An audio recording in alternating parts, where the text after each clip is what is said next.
My dear students, good morning, good afternoon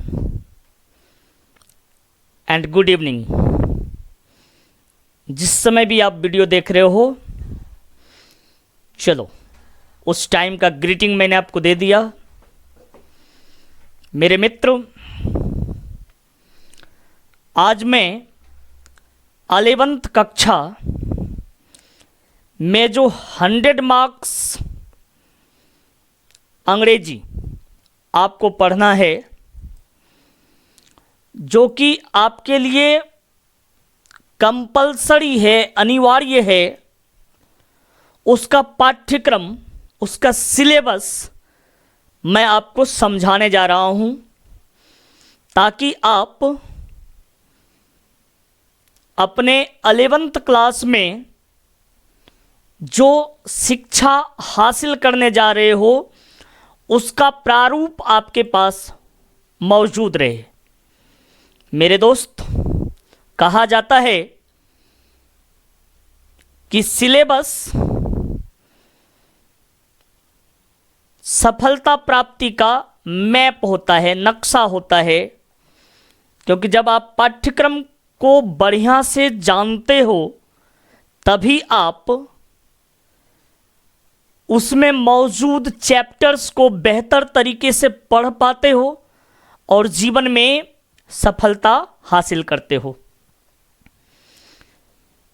तो सबसे पहले मैं उन छात्र छात्राओं को एकलव्य इंग्लिश क्लासेस की ओर से ढेर सारी शुभकामनाएं और बधाइयां देता हूं, जिन्होंने कि मैट्रिक की परीक्षा बेहतर अंकों से पास कर लिया है। आप लोगों का स्वागत है 11th क्लास में। हर स्टूडेंट का ये सपना होता है कि वो कॉलेज में पढ़े, और आज वो सपना पूरा हो चुका है। आप कॉलेज के छात्र बन चुके हो। कहा गया है कि नो नॉलेज विदाउट कॉलेज। तो अगर जीवन में नॉलेज प्राप्त करना है तो कॉलेज की शिक्षा जरूरी है। तो कॉलेज की शिक्षा जब आप शुरू कर रहे हो तो आपको 100 मार्क्स कंपलसरी इंग्लिश, चाहे आप साइंस के स्टूडेंट हो, आर्ट्स के स्टूडेंट हो या कॉमर्स के स्टूडेंट हो, लैंग्वेज सबों के लिए ज़रूरी है मित्र। अतः 100 मार्क्स इंग्लिश की तैयारी आपको करना ही होगा। तो आप पहले अपने पाठ्यक्रम को समझ लें।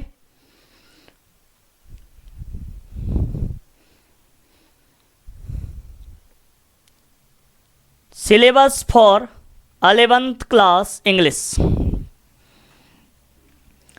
11th क्लास में आपको ग्रामर स्टार्ट करना है, जिसके अंतर्गत पढ़ना है आपको काइंड्स ऑफ ग्रामर। उसके बाद यूनिट ऑफ लैंग्वेज कहने का सेंस क्या है कि भाषा की इकाई। ये जो भाषा आप यूज करते हो, इसके इकाई के बारे में आपको जानकारी प्राप्त करना है कि भाषा सीखने के लिए हमें क्या क्या चीज़ सीखना पड़ेगा। अब भाषा जो है वो इंग्लिश लैंग्वेज आप सीखने जा रहे हो। आप सभी लोग हिंदी लैंग्वेज तो जानते ही हो, हालांकि आपको 100 मार्क्स के हिंदी की भी तैयारी 11th और 12th क्लास के लिए करनी है, क्योंकि 100 मार्क्स हिंदी भी कंपलसरी पेपर है और 100 मार्क्स इंग्लिश भी कंपलसरी है। आपको यहाँ पे सीखना होगा टाइप्स ऑफ अल्फ़ाबेट, अल्फ़ाबेट कितने प्रकार के होते हैं, इसके बारे में आपको जानकारी प्राप्त करना है। मेरे मित्र, कहा गया है कि नींव के बिना घर की कल्पना नहीं की जा सकती है। तो 11th क्लास आपके अंग्रेजी के शिक्षा का फाउंडेशन है, नींव है। क्योंकि बिहार बोर्ड के हमारे जितने भी छात्र छात्राएं हैं वे 10th क्लास तक अंग्रेजी की शिक्षा चाहते हुए भी नहीं ले पाते हैं, क्योंकि अंग्रेजी इंग्लिश एक नॉन कंपल्सरी पेपर है, यानी एक ऐसा विषय 10th क्लास तक जिसको पढ़ें या ना पढ़ें इससे बोर्ड के परीक्षा को कोई लेना देना नहीं होता है। तो ऐसे में मैक्सिमम छात्र चाहते हुए भी बेहतर परफॉर्म नहीं कर पाते हैं, हालांकि उनकी इच्छा होती है। Everyone wants to speak English, everyone wants to learn English, everyone wants to use English, but because of a problem. What problem? English is a non-compulsory subject in 10th class, so that is why they don't study. तो ये आपको अब इस बात को थोड़ा सा छोड़ना होगा, त्यागना होगा।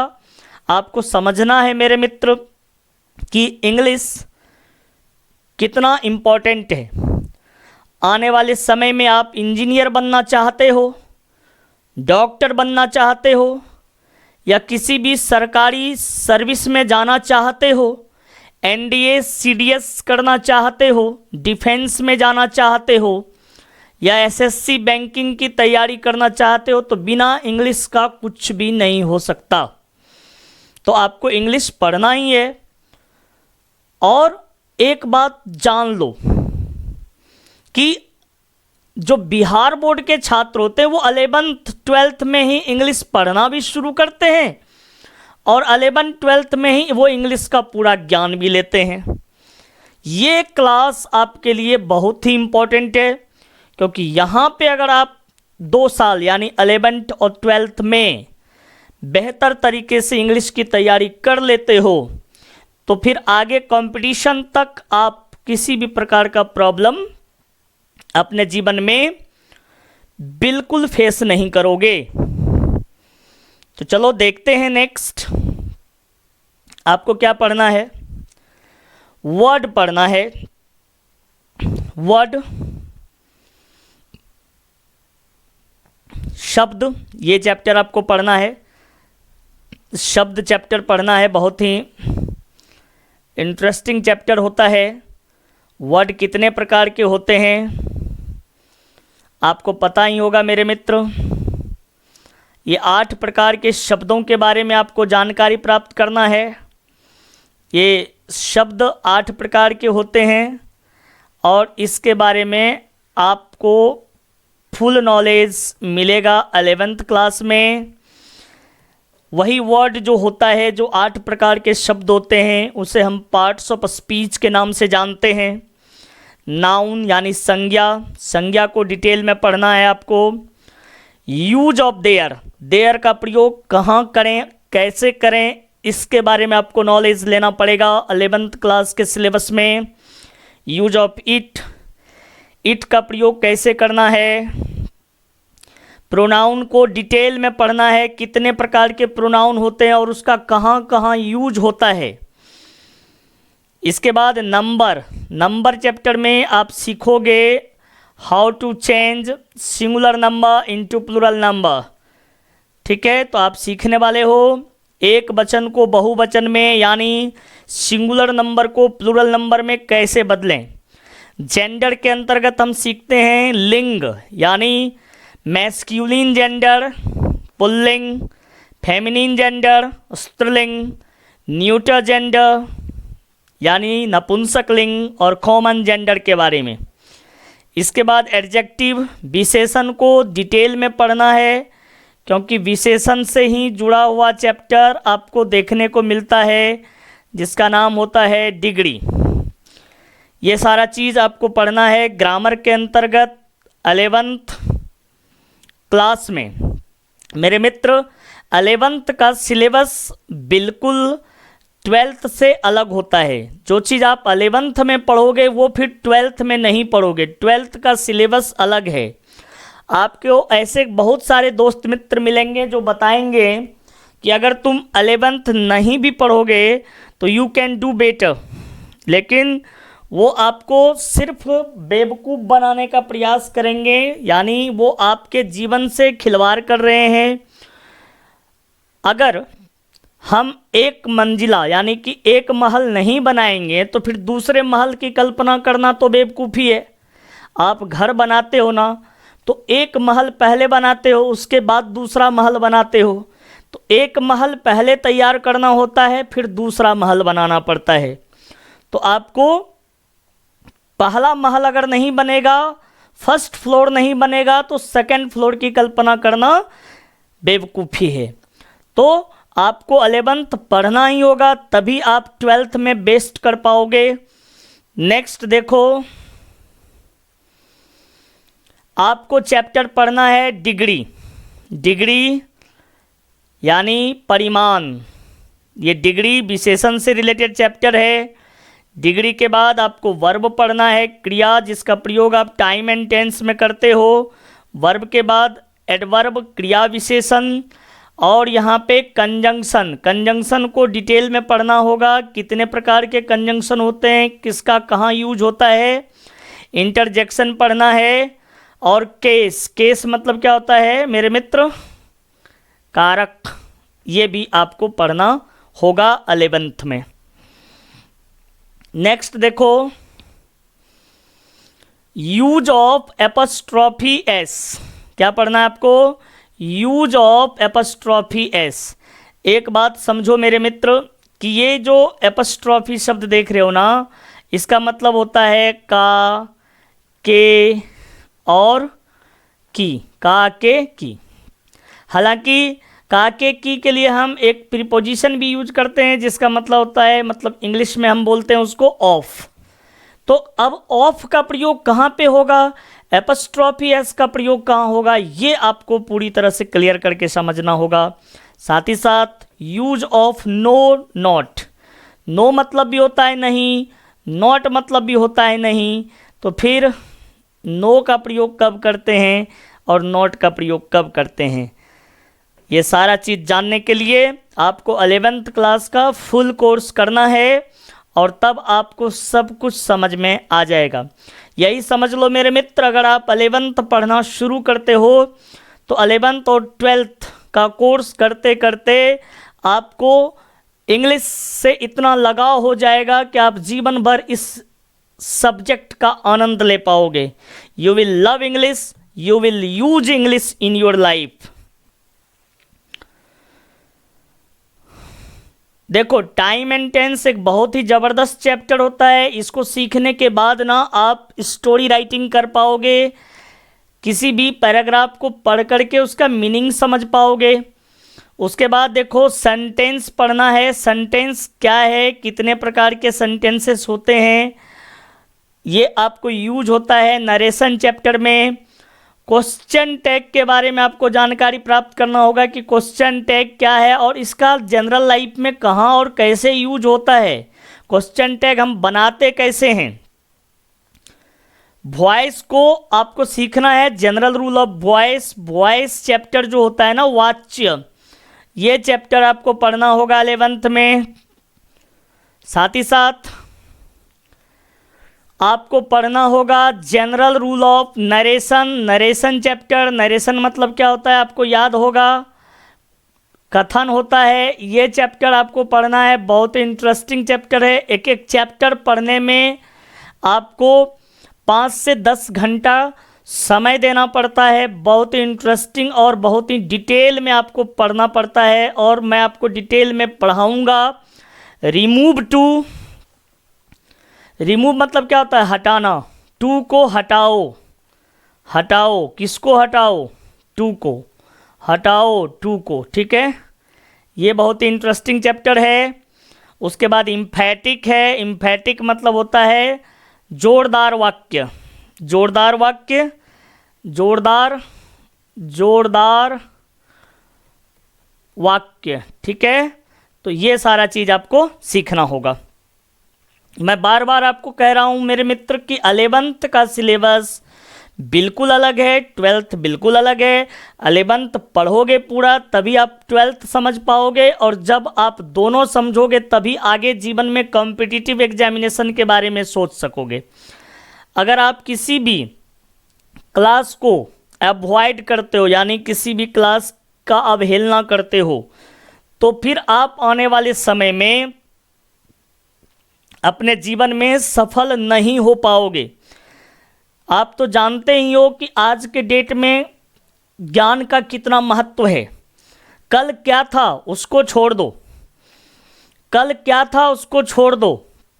आने वाले समय में जिस तरह से विश्व में आर्थिक व्यवस्था चरमराता हुआ नजर आ रहा है, ऐसे में ज्ञान एक ऐसा महत्वपूर्ण चीज होगा आपके पास, जिसके माध्यम से आप अपने जीवन में सक्सेस जरूर हासिल करोगे।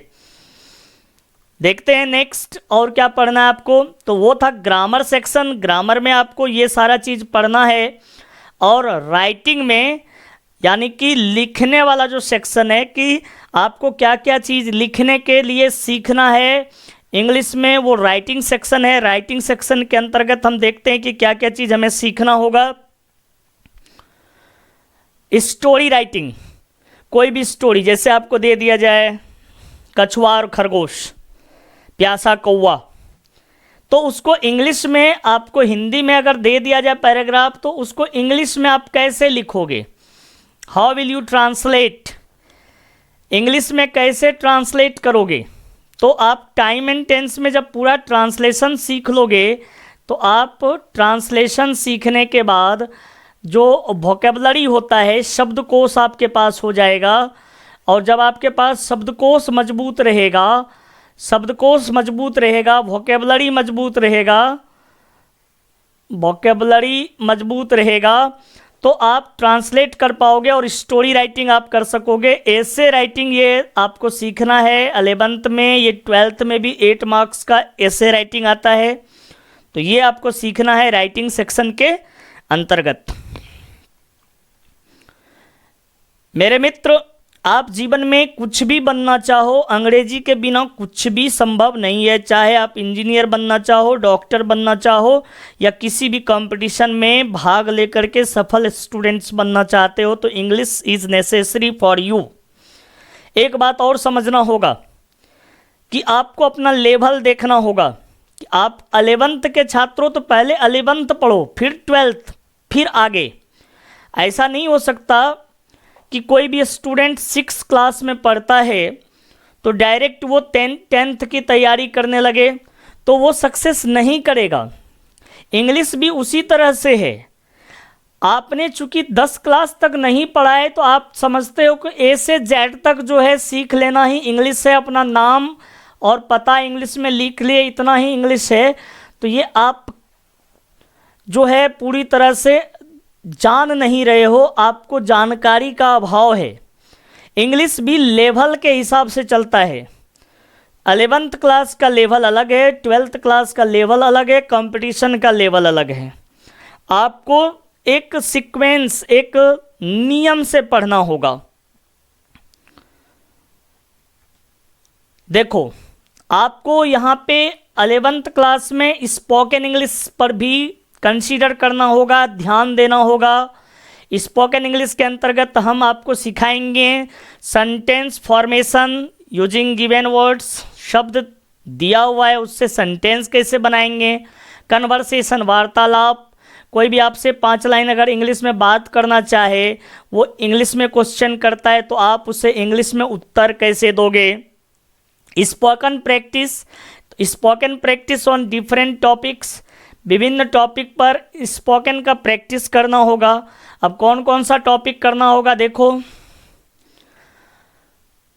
आप यहाँ पे सीखने वाले हो how to convey the class, एक कक्षा को कैसे संबोधित करें, कैसे हम वहाँ पे सभापति के रोल में जा कर के कन्वेनर के रूप में कक्षा को संबोधित करेंगे, ये सीखोगे। अपना इंट्रोडक्शन, माय इंट्रोडक्शन, अगर कोई आपको 5 लाइन इंट्रोडक्शन देने के लिए कह दे, कैसे दोगे। माय होम टाउन, अपने शहर के बारे में बताना है।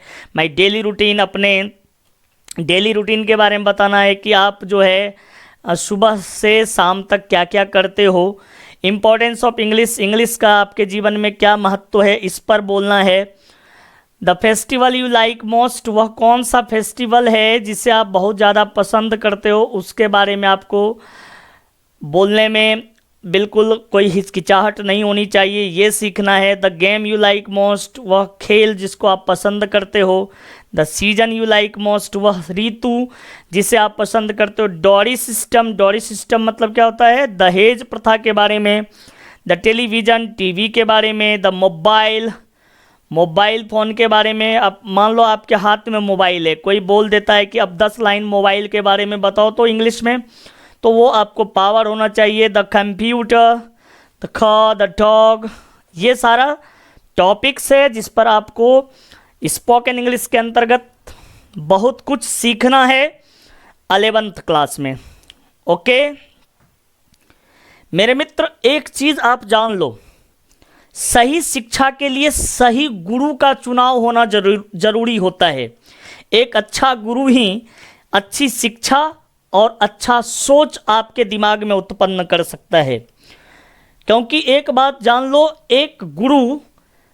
एक अच्छा गुरु अगर आपको मिल जाए तो वो आपको जीवन में सफल बना सकता है, IAS IPS सब कुछ बना सकता है। और अगर एक खराब गुरु के चक्कर में फंस जाओगे तो तुम्हें जीवन में आतंकवादी तक भी बना सकता है। तो गुरु अच्छा मिले तो ही आप बेस्ट कर पाओगे। इसलिए एक अच्छे गुरु का चुनाव करके अपने कोर्स को करना ज़रूरी होता है। तो 11th में आप पढ़ रहे हो तो आपको बेहतर गुरु का चुनाव करना है। फिजिक्स, केमिस्ट्री, मैथ्स, बायोलॉजी, जो भी सब्जेक्ट है उसको पढ़ना है, लेकिन वो सारा सब्जेक्ट पढ़ने के लिए इंग्लिश का ज्ञान होना बहुत ही ज़रूरी है। क्योंकि 11th और 12th क्लास में मैक्सिमम टर्म्स जो होते हैं फिजिक्स, केमिस्ट्री, मैथ्स, बायोलॉजी का, वो इंग्लिश मीडियम में ही होते हैं। तो अगर आप इंग्लिश से ही भागोगे, इंग्लिश ही आपको पसंद नहीं होगा, इंग्लिश का ही ज्ञान आपको जीवन में नहीं होगा, तो मेरे मित्र आप कभी भी जीवन में सक्सेस नहीं कर पाओगे। इवन आप 10th, 11th, 12th इत्यादि पढ़ने के बावजूद भी 2 क्लास के बच्चे को भी नहीं शिक्षा दे पाओगे, क्योंकि आपको वहाँ पे इंग्लिश मीडियम का डर जो आपके मन में अभी है वो बना रहेगा। तो मेरे मित्र, मैं गारंटी के साथ आपके मन से वो सारा डर निकाल दूंगा और 100% आपका सिलेबस 11th में पूरा करूंगा। और फिर 12th में तो आप विशेष जानकारी के लिए, 11th के विशेष जानकारी के लिए और क्लास के बारे में जानने के लिए 9525486377 इस नंबर पर कॉल करके जानकारी प्राप्त कर सकते हैं। तो बुक में आपको पढ़ना है, क्या पढ़ना है, रेनबो पार्ट 1, रेनबो पार्ट 1। इसमें देखो इसमें क्या क्या पढ़ना है। तो प्रोज सेक्शन, प्रोज सेक्शन में क्या होता है, कहानी होता है जिसमें कि ऑथर्स इंट्रोडक्शन, लेखक का परिचय आपको जानना है, किस कहानी को किस लेखक ने लिखा है उनके बारे में जानकारी। उसके बाद उस कहानी में क्या क्या बातें बताई गई है, स्टोरी डिस्क्रिप्शन। उसके बाद उस कहानी का समरी, समरी मतलब सारांश जानना है, और उससे रिलेटेड जितना भी वर्ड मीनिंग है वो सीखना है। फिर है आपका पोएम सेक्शन जो होता है, पोएट्री सेक्शन, उसमें पोएम का डिस्क्रिप्शन जानना है, उस पोएम को डिटेल में जानना है। पोएट इंट्रोडक्शन, उस पोएम को किस कवि ने लिखा है उनके बारे में पूरी जानकारी। उसके बाद उस पोएम का समरी और उससे रिलेटेड वर्ड मीनिंग, ये सारा चीज़ आपको सीखना है पोएट्री सेक्शन के अंतर्गत। तो ये सारा चीज़ आप सीख लोगे। आप बिल्कुल आराम से सिलेबस को देख लो, आपको क्या क्या पढ़ना है वो मैंने बता दिया है, कैसे पढ़ना है, कब बैच मेरा स्टार्ट होगा। बिल्कुल मेरे नंबर पे कॉल करके आप जानकारी प्राप्त कर सकते हो और सीख सकते हो।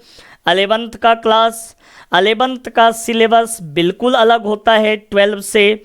12 का सिलेबस भी मैं आपको बहुत जल्द देने वाला हूँ। आप दोनों में कंपेयर करके देख लेना, आपको बिल्कुल समझ में आ जाएगा कि 11th अलग है, 12th अलग है। जब तक हम 11th नहीं पढ़ेंगे तब तक हम 12th में बेस्ट नहीं कर पाएंगे, तो फिर उसको करना ज़रूरी होगा आपके लिए। तो आज इतना ही, मिलते हैं बिल्कुल न्यू वीडियो के साथ, जिसमें मैं 12th के सिलेबस के बारे में आपको बताऊंगा। Okay, thanks for watching this video. So meet you very soon.